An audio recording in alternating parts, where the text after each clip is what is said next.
Hello दोस्तों, नमस्कार। Welcome back to curious Sharif for the daily dose of Indian football. तो सबसे पहले बात करते हैं ऑन द फील्ड फुटबॉल के बारे में, बिकॉज ऑफ द फील्ड तो भाई जो ड्रामा चल रहा है वो कभी ख़त्म नहीं होने वाला। तो कल भाई दो इंटरेस्टिंग मैचेस खेले गए, जिसमें इंडिया वर्सेस भूटान के बीच में एक प्रैक्टिस मैच खेला गया, जहां पे इंडिया ने भूटान को 6-1 से हरा दिया। And that was a you can say a good practice match for our boys for the upcoming qualifier match against Bangladesh. And ये क्लोज्ड मैच था, तो इसका कोई हमें ब्रॉडकास्ट टेलीकास्ट देखने को नहीं मिला। बट जो दूसरा मैच था हमारे राइवल्स बांग्लादेश का नेपाल के सामने, that was a thriller match दोस्तों, मतलब बड़ा मैच। एंड उसका टेलीकास्ट हुआ था जो कि 2-2 से ड्रॉ रहा। एंड उसमें भी भाई नेपाल ने इंजरी टाइम में इक्वलाइजर मार के भाई जो गेम का पूरा आप बोल सकते हैं कि जो रोमांच है उसको भाई टॉप लेवल पे लेके वो चले गए। एंड ओवरऑल अगर आप देखेंगे थ्रू आउट दी 90 मिनट जिस तरह का भाई प्रैक्टिस मैच था, उसके बावजूद भी क्राउड आया था बांग्लादेश में। इट वाज इनक्रेडिबल जिस तरह का मैच खेला गया, मज़ा आ गया। एंड हमजा चौधरी का भाई वो जो बाइसिकल किक था, what a player he is. I mean he is मतलब single handedly pulling this Bangladeshi team. And अगर बांग्लादेश को उनके जैसे भाई 3-4 और प्लेयर मिल जाते हैं, I think they will be really really dangerous team in upcoming times. But what a goal he scored. And then उसके बाद जैसे मैंने बताया कि भाई नेपाल ने भी जिस तरह से इक्वलाइजर मारा, it was really really good. So India के लिए चाहे भले ही बांग्लादेश वर्सेस नेपाल का मैच ड्रॉ रहा हो, लेकिन इंडिया के लिए बांग्लादेश को उनके घर पे जाके 18 तारीख को भाई हराना, it is gonna be difficult because atmosphere भी भाई काफ़ी हॉस्टाइल होने वाला है हमारे लिए। एंड ऊपर से जैसे मैंने बताया कि जिस तरह की फुटबॉल बांग्लादेश अभी खेल रही है, it is gonna be challenging for us. So हमारी टीम के लिए भाई चले, आपने भूटान को 6-1 से ज़रूर हरा दिया, but the real challenge is gonna be Bangladesh. No doubt आप क्वालिफायर से दोनों टीमें बाहर हो चुकी है, लेकिन ये भाई यहाँ पे एक प्राइड की लड़ाई होती है कि भाई बांग्लादेश, पाकिस्तान, नेपाल, मतलब साउथ एशियन टीमों के साथ, साफ कंट्रीज़ के साथ तो भाई इंडिया को चाहे नॉर्मल मैच हो, चाहे क्वालिफायर का मैच हो, कोई भी मैच हो, आपको जीतना ही चाहिए। सो वो भी एक प्रेशर हमारे ऊपर, हमारे बॉयज़ के ऊपर रहने वाला है। रेन विलियम्स की जो एंट्री हुई है उसके बाद डेफिनेटली एक और यहाँ पे आप बोल सकते हैं कि new ray of hope fans में भी आया है। सो आई थिंक 18 तारीख वाला जो मैच है between India and Bangladesh, it is gonna be a cracker check of a game. आपकी क्या एक्सपेक्टेशन है, आपको कैसे लगे दोनों मैचेस, कमेंट सेक्शन में ज़रूर बताइएगा। नेक्स्ट उसके बाद बात करते हैं इंडिया अंडर 23 के बारे में। तो नौशाद मूसा ने अपकमिंग जो 15 नवंबर को मैच है अगेंस्ट थाईलैंड अंडर 23, उसके लिए एक रिवाइज्ड अंडर 23 की स्क्वाड अनाउंस की है। बिकॉज मोहन बगान के जो प्लेयर थे दीपेंदु बिस्वास और उन सबको भाई मोहन बगान ने टाइम पे रिलीज नहीं किया, तो उसके चलते नौशाद मूसा ने उनको ड्रॉप कर दिया है। एंड उसके रिप्लेसमेंट के तौर पे उन्होंने कई सारे और प्लेयरों को यहाँ पे मौका दिया है। अच्छी बात है। आई थिंक बाकी भी आपको जो अंडर 23 के पोटेंशियल प्लेयर्स है उनको भाई टेस्ट करने का यहाँ पे मौका मिल जाएगा थाईलैंड अंडर 23 के सामने। एंड अभी तक थाईलैंड अंडर 23 का मैच ब्रॉडकास्ट होगा कि नहीं होगा उसका अपडेट आया नहीं है, बट लेट होप से वो हो, because under 23 team at the moment is the only team की जिससे भाई फैंस का एक आप बोल सकते हैं कि कनेक्शन वो बना हुआ है, उनसे वो उम्मीद, एक होप यहाँ पे डेफिनेटली फैंस को है। सो लेट होप सो कि थाईलैंड के सामने भी उनकी जो परफॉर्मेंस है वो उसी तरीके की रहे। एंड ऑब्वियसली आई थिंक कई सारे फैंस जानना चाहते होंगे कि भाई मोहम्मद सुहेल क्यों नहीं है, क्योंकि उसको भाई शोल्डर इंजरी है, so that's why is not in the squad. And यहाँ पे सोहेल भट्ट का तो मैंने बता दिया कि भाई मोहन बगान के प्लेयरों को यहाँ पे उन्होंने सही टाइम पे रिलीज नहीं किया, so that's why he is also not in this squad. So that's the update on under 23 boys. आपको कैसा लगा squad, do let me know in the comment section.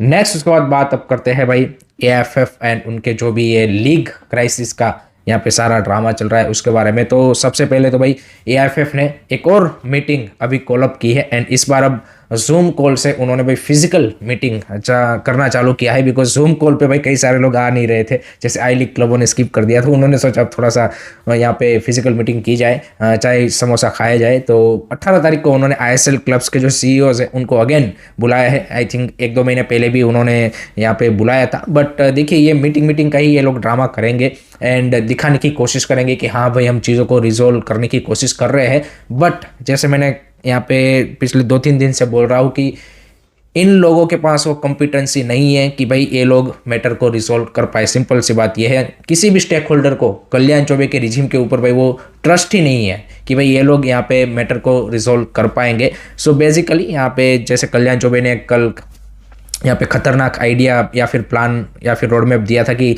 150 days में 180 मैचेस करके हम यहाँ पे लीग कर देंगे। उसी को यहाँ पे आई थिंक फिजिकली वो कन्विंस करने की कोशिश करेंगे कि आप ये करिए वो करिए और हम लीग ऑर्गेनाइज कर लेते हैं, आप थोड़ा सा पैसा दे देना ब्रॉडकास्टिंग का और प्रोडक्शन का, और इस तरह से कुछ जुगाड़ू टाइप वो यहाँ पे उनको कन्विंस करने की कोशिश करेंगे। बट क्लब सीईओज मैंने जो बात की 2-3 लोगों से, they are not convince at all, and वो कोई यहाँ पे सच उस तरह से भाई आगे भी बढ़ना नहीं चाहते। बट देखते हैं 18 तारीख की मीटिंग में क्या होता है। उसके बाद 19 को बताया जा रहा है कि सुप्रीम कोर्ट में जो एल नागेश्वर राव है वो यहाँ पे रिपोर्ट सबमिट करेंगे, एंड आई थिंक 19 को हियरिंग हो सकती है कि भाई सुप्रीम कोर्ट डायरेक्शन देगा कि क्या कैसे आगे रिटेंडर करना है, कैसे आगे बढ़ना है, या फिर नेक्स्ट डेट दे सकता है। तो सुप्रीम कोर्ट में तो मैटर आगे और ज़्यादा आप बोल सकते हैं कि स्ट्रेच ही होने वाला है, एंड नो वन नोस कि भाई कब तक वहाँ से प्रॉपर आपको यू कैन से कि डायरेक्शन एंड प्लान मिलेगा।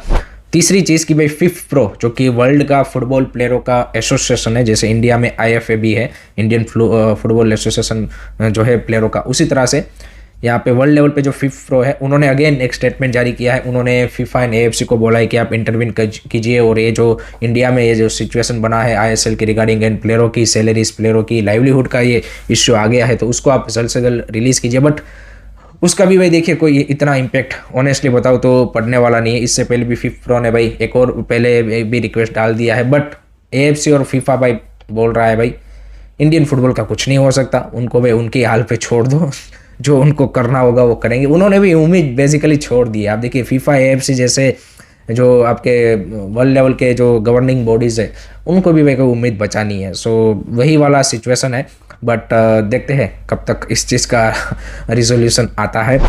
दी अनदर थिंग इज़ कि जो यहाँ पे AFF का न्यू कॉन्स्टिट्यूशन है उसमें एक क्लोज अभी भी एडॉप्ट करना बाकी है, एंड वो है कि भाई यहाँ पे कोई भी जो मेंबर है AFF या फिर स्टेट अफेयर्स की बॉडी में वो यहाँ पे ड्यूअल पोस्ट होल्ड नहीं कर सकता। ये न्यू कॉन्स्टिट्यूशन में यहाँ पे क्लोज है, तो उसको एडॉप्ट करना बाकी था, और उसके रिगार्डिंग AFF ने सुप्रीम कोर्ट में यहाँ पे रिव्यू पिटिशन भी डाला था, तो कोर्ट ने बोला कि अब 3 वीक में इसको कर दीजिए। तो इसके चलते अब 24 नवंबर को AFF एक अगेन स्पेशल जनरल मीटिंग बुलाने वाली है कि जहाँ पे इस क्लोज को एडॉप्ट करने वाले हैं। लेकिन अभी तक यहाँ पे उन्होंने जितने भी स्टेट अफेयर्स को, मतलब 33 स्टेट अफेयर्स को उन्होंने मेल सेंड किया था इसके रिगार्डिंग, लेकिन 20 स्टेट अफेयर्स ने भाई इस क्लोज को एडॉप्ट करने के लिए अभी यहाँ पे मना किया है। सो 24 को मीटिंग मिलेगी, एंड अगर उसमें वोटिंग से ये पास नहीं होगा देन अगेन यहाँ पे फिर ये रिव्यू पिटिशन में कोर्ट में जाएगा।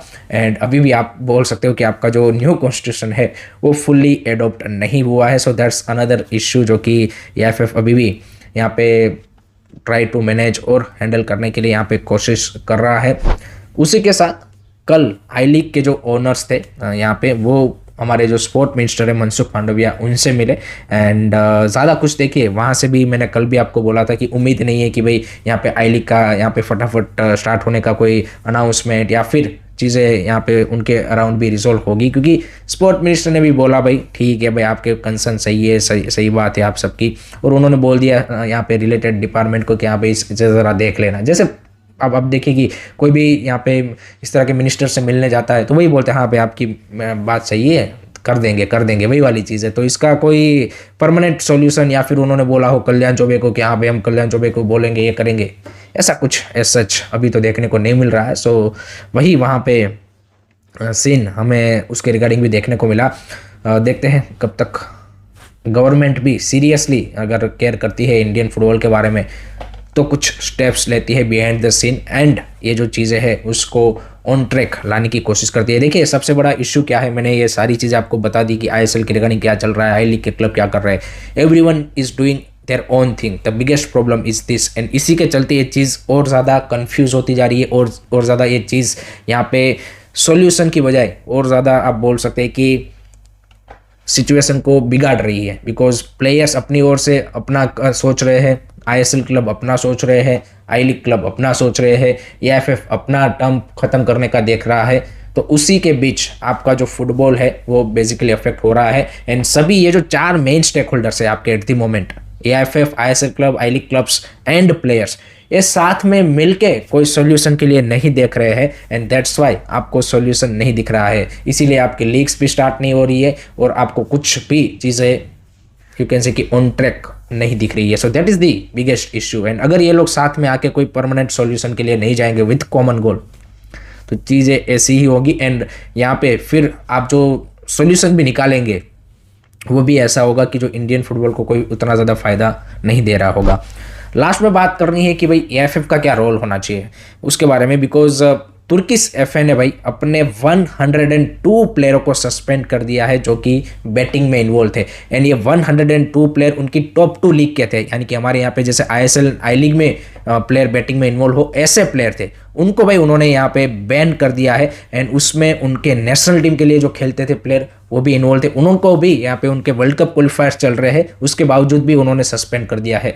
That is the integrity and transparency जो कि आपके फेडरेशन की होनी चाहिए कि भाई गलत हो रहा है तो उनके अगेंस्ट कदम या फिर उनके अगेंस्ट स्टेप्स, उनके अगेंस्ट वो चीज़ें की ही जाएगी। हमारे यहाँ पे क्या होता है कि स्टेट लीग में बैटिंग होती है उसके बावजूद भी साला कोई यहाँ पे उस तरह का स्टेप नहीं लिया जाता है। और 10-11 प्लेयर को अगर सस्पेंड भी करते हैं स्टेट लीग के प्लेयर को, तो उनको भाई कोई दूसरा स्टेट आके यहाँ पे यू कैन से कि अलाउ कर देता है। और एएफएफ के पास कोई एक यहाँ पे नेशनल लेवल मैकेनिज्म नहीं है कि इस तरह की जो लीग की इंटेग्रिटी है उसको मेंटेन कर पाए। एज फ्रॉड में आप देखिए खुद एएफएफ आगे आके भाई यहाँ पे प्लेयरों को बोलता है कि भाई हम चलो तुमको यहाँ पे खिलवाने के लिए रास्ता यहाँ पे बना देते हैं।